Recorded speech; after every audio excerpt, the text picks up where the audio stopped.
Somebody yesterday said to me, well, what's the difference between how men and women go into retirement? I said, there are men who can't wait and men who hate it. And there are women who never want to leave their workplace jobs. They love the purpose they have. And there are women who can't wait to play mahjong, canasta, and pickleball. I said, and the ones who move down to the villages are happier than ever after. They're in day camp. Every day is Saturday. And the spouse who's down there wants a Monday every once in a while, so he feels like he has some purpose. So it's very complicated. It's not as if and then there's the tribalism. People want to belong. Oh, yes. And don't underestimate the power of humans needing to be with others. And I think the loneliness one is the most disturbing.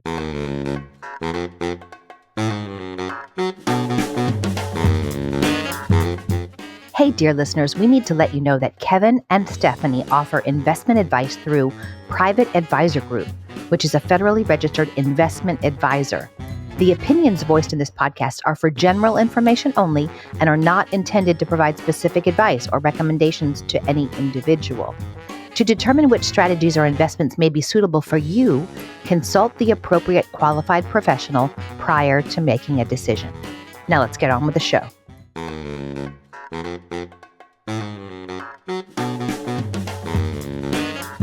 This is Take Back Retirement, the show that's redefining retirement for women. Retirement is an old-fashioned cultural concept. We want to reclaim the word so you can make it your own. I'm Stephanie McCullough, financial planner and founder of Sophia Financial, where our mission is to reduce women's money stress and empower them to make wise, holistic decisions so they can get back to living their best lives. Kevin Gaines is my longtime colleague with deep knowledge in the technical stuff, investments, taxes, and retirement plan rules. He's a little bit geeky and quantitative. I'm a little bit touchy-feely and qualitative. Together, through conversations and interviews, we aim to give you the information and motivation you need to move forward with confidence. We're so glad you're here. Coming to you semi-live from the beautiful West Lakes Office Park in suburban Philadelphia, this is Stephanie McCullough and Kevin Gaines of Sophia Financial, an American financial management group. Say hello, Kevin. Hello, Kevin. Today, we're talking to another author. Andi Simon, PhD, is a corporate anthropologist, which, yes, we will ask about, and author of the new book, Rethink Retirement. She studies what happens when work ends, but life doesn't, and why retirement has become one of the most misunderstood and emotionally complex transitions of our time. She's the founder of Simon Associates Management Consultants, an award-winning author, and a global keynote speaker. Let's dive into our conversation with the amazing Andi. Andi Simon, welcome to Take Back Retirement. It's a pleasure to be here. Thank you for enjoying a time with me. This is going to be fun. I appreciate it. Well, when I heard about your book and the name of it, specifically Rethink Retirement, I mean, it was just so in line with what Kevin and I try to talk about on this show. So we wanted to have you on for sure. But my first question goes back a little bit further. Andi, please explain to us, what is a corporate anthropologist? You know, I never knew I'd be getting so many questions about it, but I trained as a cultural anthropologist and I had my PhD. And I got into business a little bit by chance and spent 20 years as an executive in financial services and healthcare. And when I launched my business in 2002, I had a wonderful PR fellow, and John and I talked about how do I position myself. And he listened to me tell my stories about how do you change corporations, often very difficult to change, and how do we help them adapt to new time. And I said, well, I'm a corporate anthropologist. And he said, that's what you are. And he said to me, you're a corporate anthropologist that helps companies change. And 22 years since then, I've been helping companies and the people inside them adapt to fast changing times. And everyone's concerned about now, but we've been fast changing forever and ever. Right. This is not quite the Industrial Revolution, but it has some of the same qualities to it. So, and I enjoy the pain of change. Humans hate me. First thing they say is, no, we don't do that. And I say, I know, that's why you hired me to help you do it. Humans hate me. What a line. And then to your point about retirement, this is a time of enormous transition and transformation.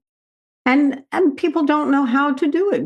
And I've started to say to people, take charge. Your retirement is your time. I don't know how to do that. I said, I know. So now it's time to take charge of a time you have no practice. You haven't really done any rehearsal time, but it's a great time for an anthropologist to help people understand how to see this in a new light, feel it differently, and think about it through a very different perspective than I'm not in your financial planning world. I'm in your life planning world.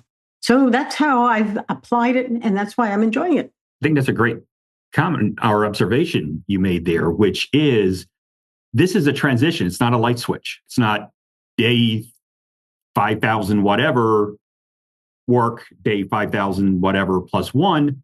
Now I'm retired and everything's just going to magically change into something else. It doesn't work that smooth. And I do think that as I did my research, I was curious. My husband announced he isn't going to retire. He sold his business. People said, you're going to retire. He said, no, I'm joining my wife's. And I said, well, that's cool because I'm not retiring. And what would we do if we, quote unquote, retired? We've already been to 40 countries. We figured out how to travel. He was getting emails on hot air balloons over Africa. You can do all kinds of things and still run a company. And so now the question became, well, if not that, then what are we missing?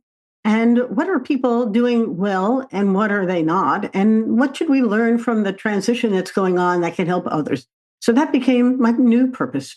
I love that. So tell us how the book came about. It sounds like you're just, the germination is there, but why a book? Well, a little bit about what I was discovering. So being a curious anthropologist, I was hired to study quality and experience in senior living communities out on the West Coast. Oh. And I went to Oregon and I said to them, if we're going to do this and you really want to understand why these beautiful facilities you've built aren't working particularly well, and your scores are pretty mediocre, then I have to live there. She said, do it. So I went and I lived in an assisted living facility and an independent living, everything's sort of attached. You had independent living, assisted living, memory loss. And you can now go on this little next journey. And so I had two different ones. One was very well-to-do. And I learned a lot from the men who were there because they had all been very successful.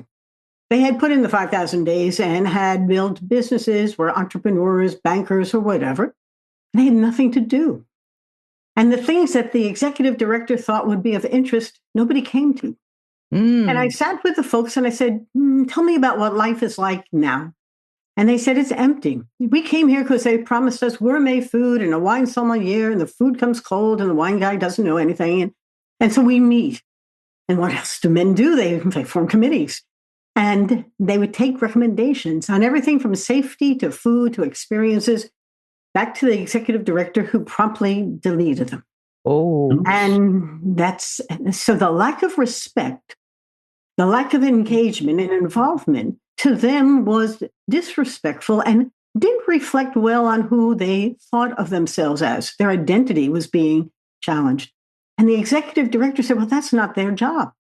And I said, so why? Why not their job? They're here. The chief operating officer said, it's here for the last stage of their life. I said, they want to party. they don't really care about the last stage of their life. You can't prepare them. They have we live 30 years longer. So that was one. The other one was more middle class, a little less well-to-do, but beautiful. And of the people I met there, of the 20 some odd I interviewed, almost all of them had been put there by their children. I say with quotes. Right. One had a husband who had a stroke. The kids thought it would be better if they were in independent living. One woman was in a home. Her husband had died. The home was a big home. The kids thought it would be better for her. She brought as much as she could from that home into this independent living apartment. And she said, but I'm on the Mediterranean diet and they don't have the food that I want. Another couple was my favorite story. She was still a real estate broker and they had been divorced for 30 years, but the husband's second wife had died and the children thought they would be better together, where the first wife would take care of her divorced husband. Oh. And she said to me, I can't make this up, can I? I said, no, you can't. She said, I'm miserable. And he's not very happy either. Like, we were divorced for 30 years. What is wrong with our children? Now, I share these stories because I was learning, being curious, So what is this thing called retirement? Much less independent living. So we were talking about the age-friendly communities. So I share this with you because so much of this is a huge phenomenon happening. Being an anthropologist, our society is going through a great transformation. And yet I know so little about the challenges or efforts to help people age in place in age-friendly communities. And so when my husband announced he wasn't retiring and I announced I'm not, I started to interview people to understand what is this thing called retirement, out of which came the book that you showed so beautifully at the beginning. There we go. And I chose the word rethink because I think the myths that are holding people back or guiding them has to be timely and rethought. We have to get out of the things we believe to be true.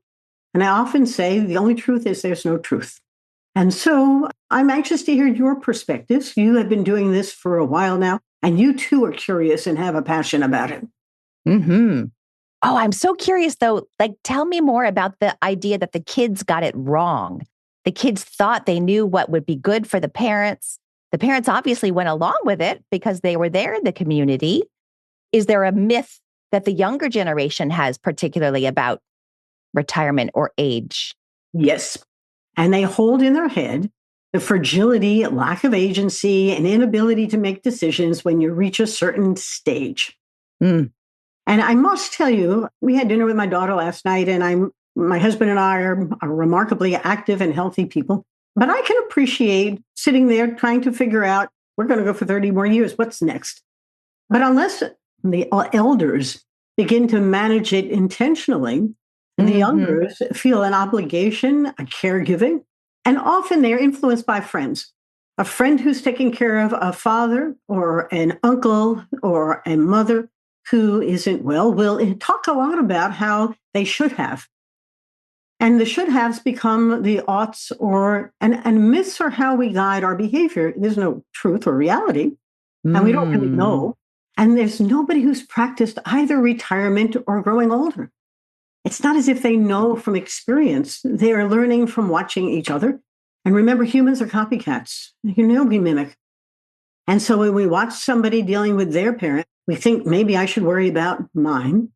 And many of the folks who I know as colleagues, men, are taking care of their parents, and they do not have any experience in caregiving. Mm-hmm. And the women have raised children and often are the caregivers. But these single sons, and I know 3 of them, are all dealing with the aging parent, and they are out of their skill set. And so moving people, if you can afford it, into a place where you'll get some assistance is not a crazy idea. But I also think that the elders don't have any idea what they're going into. And the beauty of the place creates the illusion that happiness is inside. It's more complicated than pretty.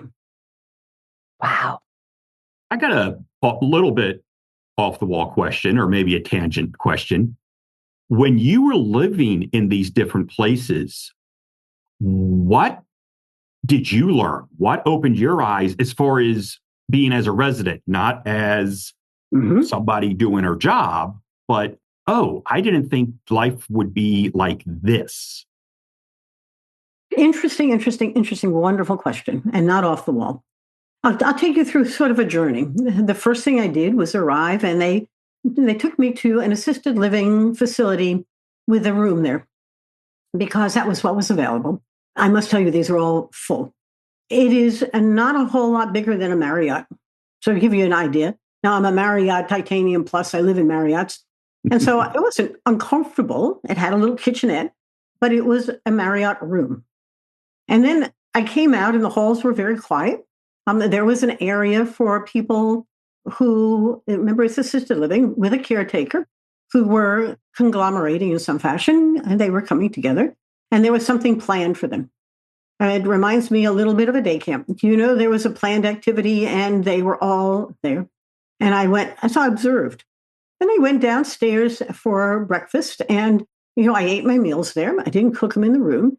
And the waiters were all really savvy. It was one waitress and one waiter, and they knew which of the folks had memory loss issues. And I could hear them talking to the woman. No, you haven't ordered yet. No, I know you like it this way. Yes, I appreciate, and you could hear her asking again and again. One gentleman talked to me about how he was new here, and of course he had been there for quite some time, but the handicaps became understandable by being there. And I think if I had lost my memory, I wouldn't have known that he had lost his, so it didn't much matter. But the two of us were having a conversation.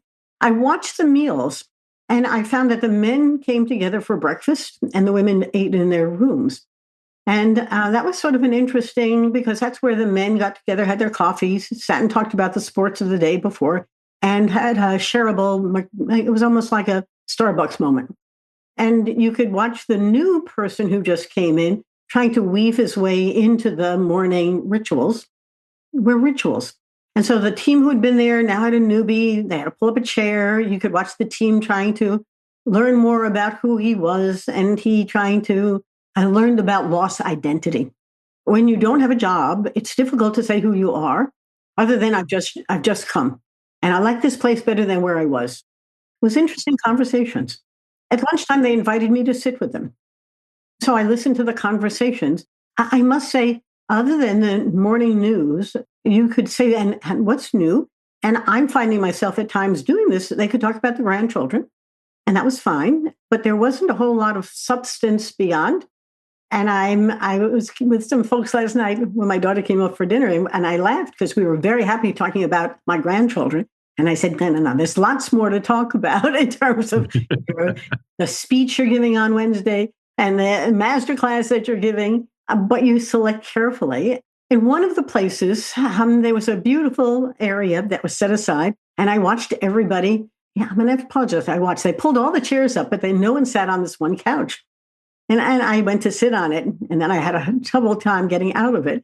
And one of the women said to me, "That's why we don't sit in it." And I went, "Oh, okay." She said, "But we've been telling them to change it for a long time, and nobody will listen to us." And finally, I said to the woman who had hired me, the CEO, I said, "You want to do me a favor? Change that couch. So if nothing else, I leave behind one memory about something I actually achieved from all of the time I spent there." "What's wrong with the couch?" I said, "Well, I tell you the truth. I sat down and I couldn't get out of it. They tell me they can sit down, they can't get out of it. They've all figured out that's not their couch." It was interesting. In the well-to-do place, they had a beautiful pool. Nobody swam. They had a beautiful fitness center. I was the only one working out. They had events, and he complained that nobody came. And I said to myself, well, if nobody's coming, maybe you should listen to their committee reports about what they would like. And then one woman there who had cancer, and she said to me, "They know I'm dying, but they don't have to prepare the bag for me. I just want to party every Friday night. I want a fraternity party." And I said to him, she wants a fraternity party. She wants to dance the night away. He said, "But we're preparing her." I said, "Don't prepare her. She wants to party. Entertain her." So I learned a lot about the disconnect between, and these were youngers who were the executive folks. They were early 50s, late 40s. They knew these were like their parents, but not them. And I meet a lot of those youngers who are caregiving for their parents. And like these folks are making assumptions about what is good for them. And these are adults. They have agency. They can take them, right? They would rather be collaborated with, share the conversation, talk about the options, think about what concerns the son or daughter-in-law, son-in-law, and what concerns you as a wife or a single woman. And, the lack of respect was, I think, the most profound pain point I had. And when I came back and talked to my non-retiring husband, I said, we have to do a better conversation with our daughters and son-in-laws about what matters to us. Because we're both pretty healthy. And as we move along, we have choice. As somebody said, we have an 8-acre farm in about 40 miles north of New York City. And we've been here since 1971. And they said, "Well, when are you going to sell it and move into an assisted living or a living?" He said, "Never." And they said, "Oh, one day you won't be able to get up the stairs." "Oh, yes, we will." And the defiance, I'm just going to be defiant. It's like, we'll figure it out. But home isn't a house, it's a home. Oh. And so the meaning of it, I think, has to continue into our later years. My father went to 100, so I got a few years to go. That's awesome. You've said two things that I'm kind of putting together in my head. and hoping to form an intelligent question with it, which is talking about the expectations that especially adult children have about what it means to get old, as well as the lack of real conversations just among the morning coffee crew.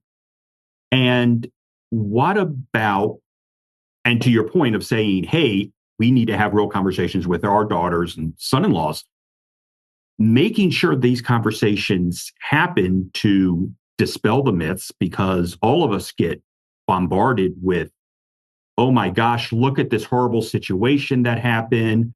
The parents were neglected. The kids didn't care and left them to suffer, or any numerous number of horror stories. We don't have Golden Girls anymore to say, hey, look how wonderful it can be to be in your 70s and 80s. What about being more intentional about having these conversations to say this is the real, this is not in general or a stereotype? Somebody the other day doing a podcast asked me, what did I learn from the research, from the interviews, particularly? And you're asking a really important question, because I found that after 60 interviews, I had 60 different ways of retiring, but there were some common pathways. And I heard some similar stories, and one of which is, how do I have purpose, meaning, and agency as I grow into this next chapter, whatever we call it? In fact, somebody said to me, what shall I call it? I said, call it whatever you might like. It's your turn. You can take charge. But it is a duet here. The kids are uncomfortable talking about it often. They don't need a coach or a therapist to help them, but open up the channels of communication. Like, well, Mom and Dad, what are your plans? Or Mom, how are you going to prepare so that we, and I love the word we know so much about neurointelligence and conversational intelligence. If you say, I think you should, you're going to have a lot of cortisol running around in that mother or father's head. They're going to be fighting you the whole way. So the word to choose is us and we, because then the mind really finds a bonding. The oxytocin, serotonin said, oh, we have a good conversation. That woman who had that house and lost her husband and had moved in with as much as she could bring, she said, my kids just decided I couldn't take care of the house, but I could. And they didn't want me in there anymore alone, but I was fine. And I could hear the disconnect between I want you to and I don't want to. And that doesn't build for a good next stage. Because at the end of the day, you want your kids proud of what they've been able to achieve with you. And you want to be free to make the right or the wrong choices. And I think the wrong choice that you make, you can come back and say, I'm wrong. I should be out of here. I should have moved in earlier. We do make wrong choices. But your question, Kevin, is a very profound one, because there's no how-to book. In some ways, I wrote the book to provide people with some how-tos. But I will tell you that somebody yesterday said to me, well, what's the difference between how men and women go into retirement? I said, there are men who can't wait and men who hate it. And there are women who never want to leave their workplace jobs. They love the purpose they have. And there are women who can't wait to play mahjong, canasta, and pickleball. I said, and the ones who move down to the villages are happier than ever after. They're in day camp. Every day is Saturday. And the spouse who's down there wants a Monday every once in a while, so he feels like he has some purpose. So it's very complicated. It's not as if and then there's the tribalism. People want to belong. Oh, yes. And don't underestimate the power of humans needing to be with others. And I think the loneliness one is the most disturbing. Well, one observation from my living in the senior living places, nobody was outside the doors. The doors weren't open. They were all closed. People talked about their privacy being important. The old world carried into the new. It wasn't as if all of a sudden everybody was out there meeting, greeting, talking, and whatever. And I was sort of struck by the fact that they still wanted their privacy. They wanted their doors closed. They wanted to do behind doors whatever they wanted to do, but they were lonely. Mm. And so part of my concern is that loneliness is a huge epidemic among all Americans. Too many people live alone. And then when they've lost their neighborhood, or they're moving out of their church, or they're moving to a new community, they start out alone. And I think this is a serious, a not easily resolved problem because from the time you were a kid, it was hard to break into a new team, a new community. Right. And, you move to a new neighborhood and everybody doesn't want you part of their club. It's not so easy to be part. Well, that brings us to one of the myths you address in the book, right? Chapter 6, the myth that relationships deepen automatically. Family and friends will fill the space work once did. Yeah, kind of that automatically, right? We think, oh, it'll all just rush in.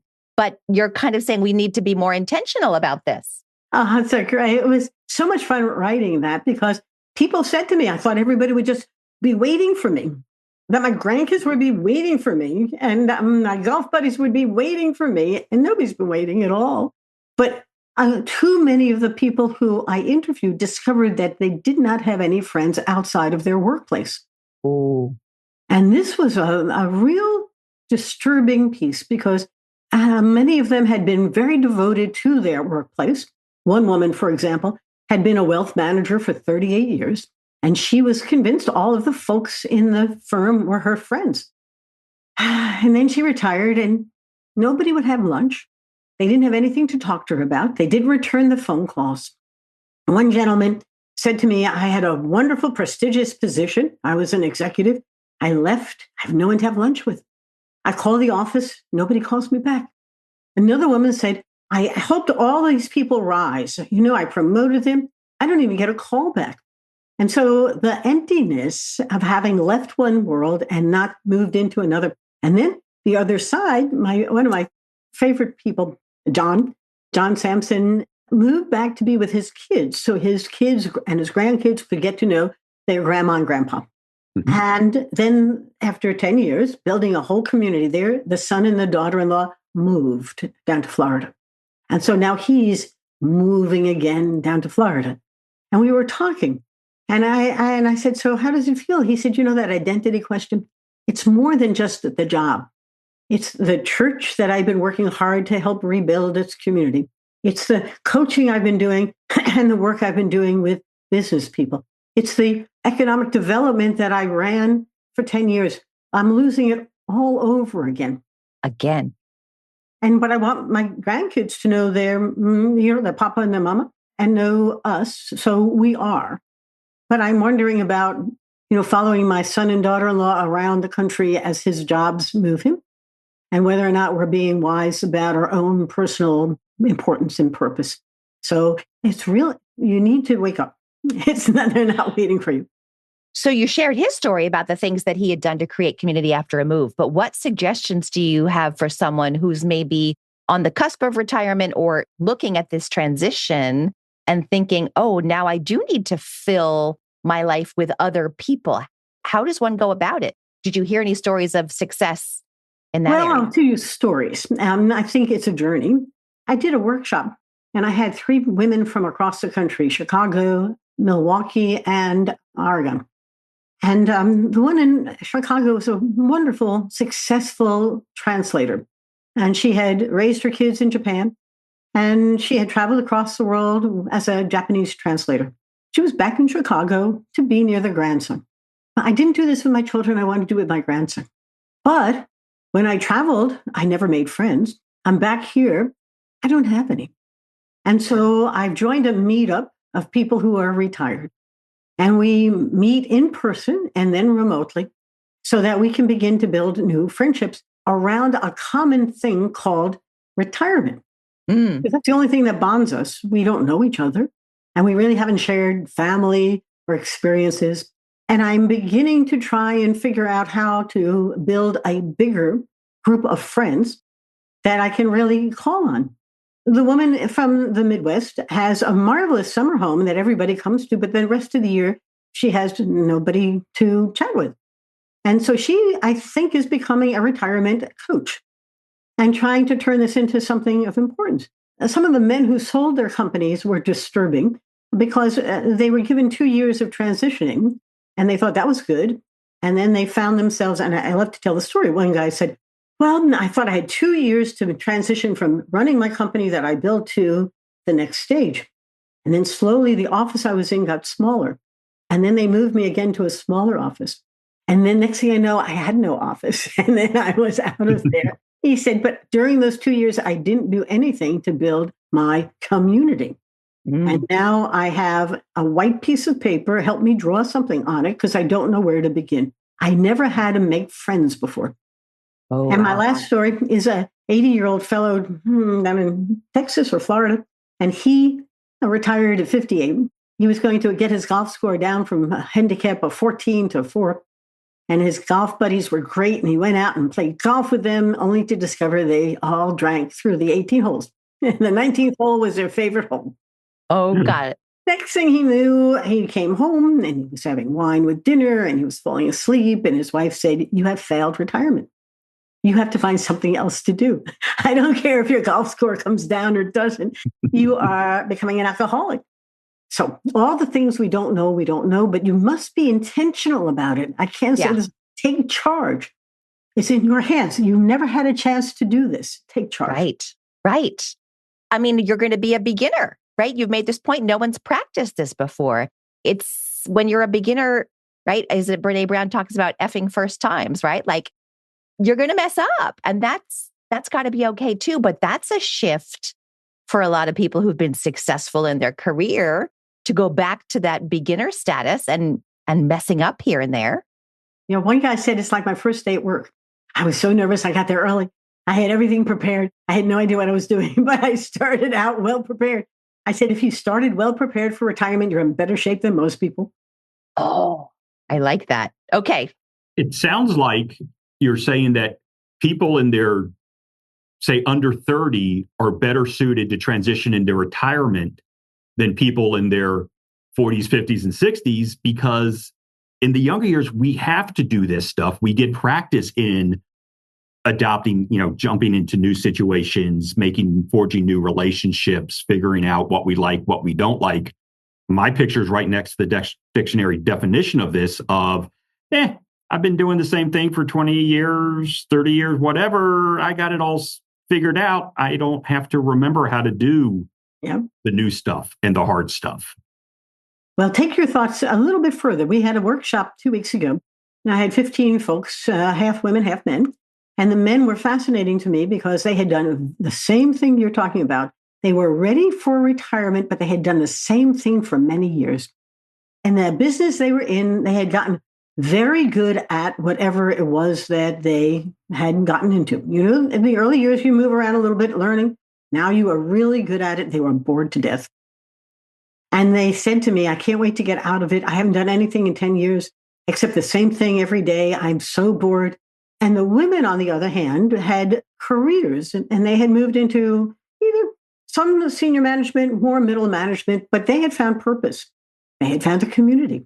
And they were more than just a mother. They had, they had success and significance. And they said, well, I'm not sure I want to retire. And I was watching the room have conversations about this dilemma. How did the women get so much in love with work and the men so not? And part of it is the boredom factor or the growth factor, or the women had multiple roles to play. And they spoke about that. And that was an interesting piece of the puzzle. The men had a role, and they were the breadwinners in some cases not. But the women had family, had caregiving, had the job, had different roles in the job, thought of themselves more complicated and more experientially learning, and didn't want to give it up because they too said, what will I do when I leave? So Andi, I'm 59 and I've got, I think, 4 different clients who in the past year and a half, right around my age, have been downsized, laid off, right? Their jobs have been eliminated. And I've got 3 more I can think of off the top of my head who feel like they might be on the chopping block. So retirement or some change might be foisted upon them before they had planned on it, before they were ready. What suggestions would you give them now, either, kind of recently cut off or thinking it's coming down the road, to get themselves prepared? It's interesting. I wrote a blog about this yesterday because perfect. I did a webinar last week with 2 people, both of whom had found themselves, either one had lost his job and the other had found her contract not renewed. Mm-hmm. And the same kind of, oh my gosh, I'll tell you Karen's story because she said something profound. She was 72. She had always been successful. She had been CEO of a large Mercer U.S. division, and she had been executive director of this association. And she said, for the first time in my life, I had nothing on my calendar for the rest of my life. But she's a take charge person.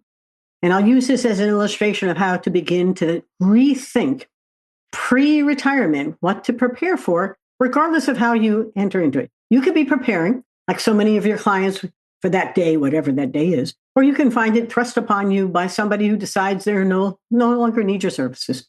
Right. And so she said, my strategy is that I used to be involved in 5 different associations, organizations, not-for-profits, and I've never been engaged in them. Because of the role I had, I was in them, I made donations to them, but 2025 for her was her year of engagement. And she said, I'm extending that into 2026 because I'm finding myself heavying up in some and reducing in others, and I'm beginning to be intentional about my post-work engagement. Meaning with those same organizations, she kind of reached out to each to see. Right. How can I better be of help now that I'm there? Now, part of my wisdom to people in that, let's say in that next stage of their life, whatever that period is, and you can be of any age when you find your job eliminated, is that you need to always be preparing for that next chapter, even if you are not necessarily ready for it. For example, I have one company where people have the ability to take 1 day a week and do volunteer work. And it's now they have to get the job done, but they give them flexibility on spending some time on non-work related things because it's part of their culture. Then that becomes an interesting conversation with your own boss about, I'm ready to do a 4-day work week and I'd like to move into projects. Now, if you're anticipating retirement, it's easier to have that conversation. If you're anticipating a layoff, that's more difficult. But even if you're not certain what the future looks like, you need to be taking charge of your next stage before you get into it. Now, is that easy to do? No, you haven't practiced it at all. And over all of our careers, we found ourselves all of a sudden looking at the next step without much preparation. And then one of the women at our workshop said, I don't want to retire, but they want me to. And I said, so how are you going to reframe this? So you do want to retire, but really not the way they want you to. Take charge of it so that you can have a different conversation. Suggest to them that you could work 3 days a week and transition out so that they're not left without your wisdom and your skills at a time when they're looking for a staff reduction. Sort of transition. And then I love one woman I know, it was an attorney. She went back to work 3 days a week, had 2 days off, and everyone's living happily ever after. I mean, the problem is HR thinks of this as one or done, but you now begin to prepare. You're a young woman, Stephanie. You have all the freedom to develop this. But, if someone had a conversation with you about the next stage in your career, you could begin to give some thought to, what am I going to be developing? You're a creative person. How can I add some new skills or interests to my repertoire? And how do I taste some things? It's a great time to taste them. You won't know if you like them or not, so give it a shot. So that's sort of some of my experiences and things I've learned. But I love the thing, there's nothing on the calendar for the rest of my life. What am I doing? Right. So, our whole concept of this podcast of Take Back Retirement is helping people understand retirement isn't some stereotype from 30, 40 years ago. But when you're working with people in these groups and everything, how many times how often do you see people getting into this transition difficulty because they had this preconceived stereotype of what retirement should be, as opposed to maybe a concept of the world is now completely open to me. I can do whatever. It's you're trying to take 75 million boomers and make sense out of the variety of ways of approaching the next stage in their lives. And I don't think that, because I only met one person who actually took a year off to practice retirement. And I thought, and he's a friend of mine, and he said, when I was in my 30s, I wasn't sure which kind of a job I wanted. So I took a year off and I rode my horse and I rode my motorcycle and I went skiing, and my wife was a teacher and she supported me. And then she told me I had to go back to work. And I'm never quite sure work was his thing. But your life is complicated. these are times for you to stop assuming others, be it the workplace or others, are guiding your decisions. And I think your question is as much about getting the agency or control back that you have to begin to build the life you want to lead. But it is a time of change, and humans hate change. So the bigger challenge is that you're going to have to make change your friend. I've spoken about this often enough with companies. The times they are changing. Bob Dylan sang that to us in the 60s. They are still changing. Now the question is, in these rapid changing times, you have a new set of opportunities to devise something that fits you. There's one woman in the book, an M.L. Mackin, after a year of doing all the things she couldn't wait to do, ended up being depressed, anxious, and on medication for mental health problems. And it all came because she had no purpose. And she's now rebuilding her role as a publisher and editor because she's miserable without it. She said, I was that, so why am I not? And how can I regain it without going back to a 9-to-5 job? And I can do it. And I'm now going to be an entrepreneur who creates it myself. But know yourself. But I love your theme of taking agency, tasting things, preparing, trying out, right? And not having it put upon you. Andi, thank you so much. It's been a delight to talk to you. How can people find the book, find you, find your podcasts? Fill us in. That's such a lovely question. Thank you. Amazon, Barnes & Noble, most local bookstores, Rethink. It's in all formats. If you see the sign behind me, andisimon.com is the website that has all of my books, but particularly this one and the workshops that we're doing with it. And of course, there's always my friend LinkedIn and Andrea Simon on LinkedIn. I haven't shrunk it to Andi yet, but it is the best place as a directory to find it, read my profile, and learn more about me. And my Substack, I'm having such fun with Substack. I'm calling it Rethink Retirement. And I've got, 250 subscribers. And the interesting part about Substack is that they're all conversing and communicating about the same things that we are. And there's so many ways today to share ideas and to help each other grow into this next chapter. I love it. I'm going to go subscribe to your Substack as soon as we hang up. Thanks so much for Andi.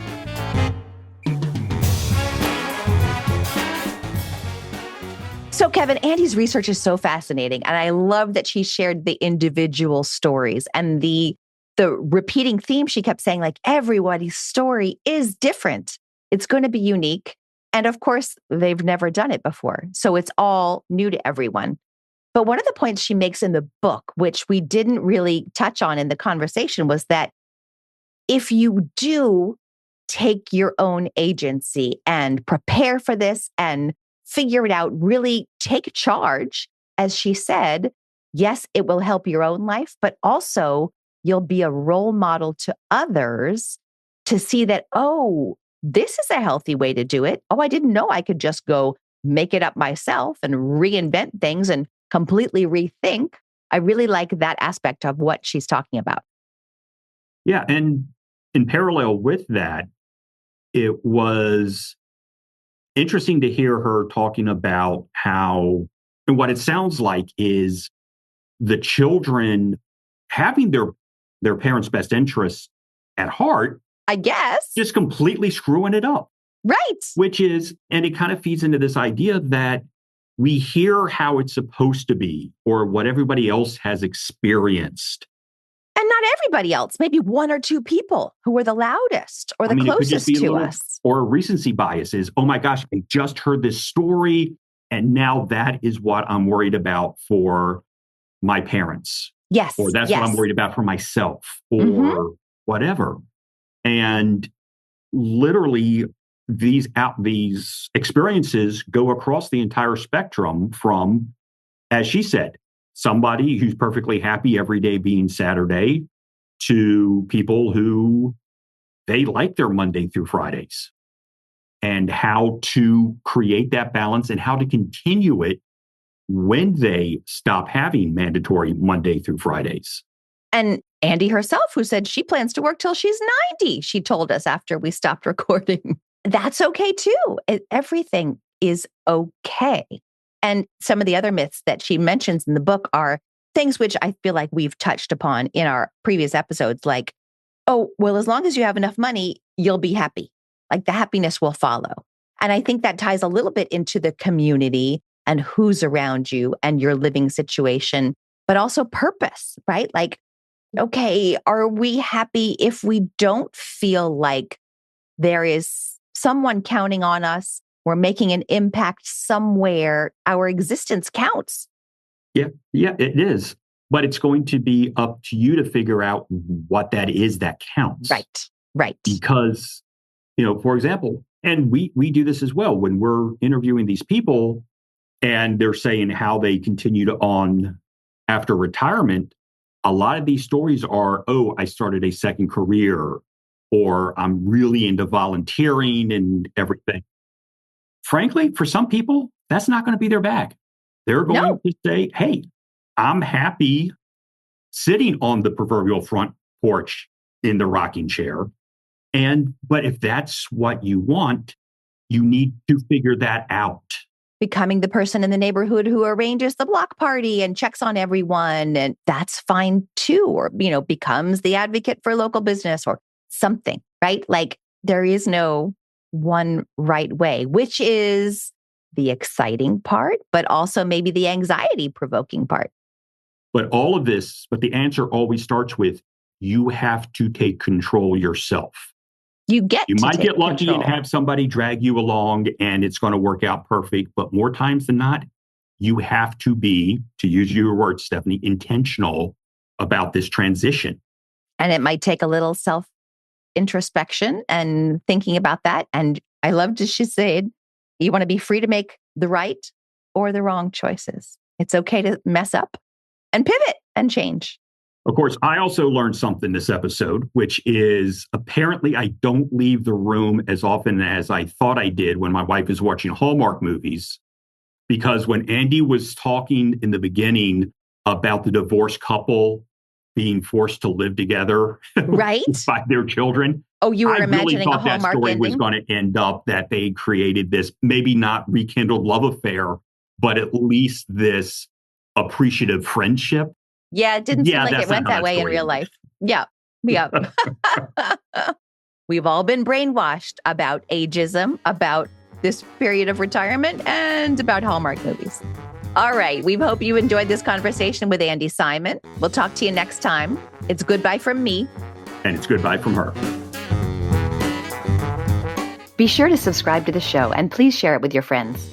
Show notes and more information available at takebackretirement.com. Huge thanks for the original music by the one and only Raymond Loewy through New Math in New York. See you next time. Investment advice offered through Private Advisor Group, LLC, a registered investment advisor. Private Advisor Group, American Financial Management Group, and Sophia Financial are separate entities. The opinions voiced in this material are for general information only and are not intended to provide specific advice or recommendations for any individual security. To determine which investments may be appropriate for you, consult your financial advisor prior to investing. This information is not intended to be a substitute for individualized tax advice. Please consult your tax advisor regarding your specific situation.